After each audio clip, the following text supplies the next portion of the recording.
Hello everyone, today we are going to learn how to make this I love you pattern on a 3x3 puzzle cube.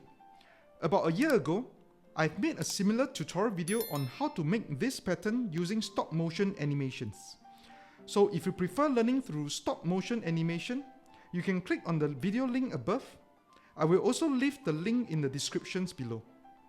So in this video, we will slowly walk through each notation of the algorithm so that you can follow along.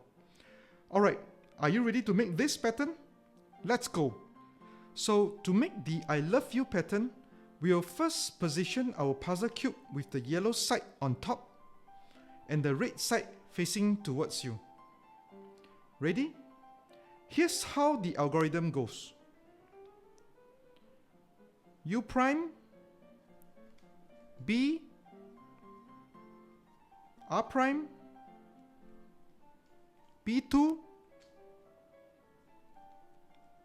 R, D prime, B,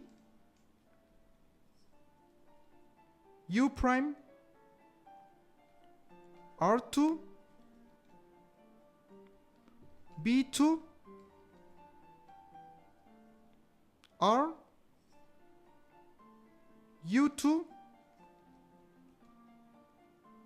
R, D2,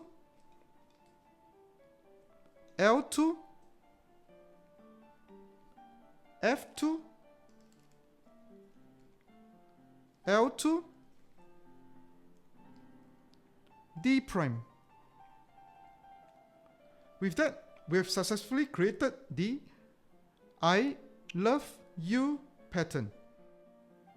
We have come to the end of this video. I hope you find this tutorial useful. Thank you for watching and I'll see you next time.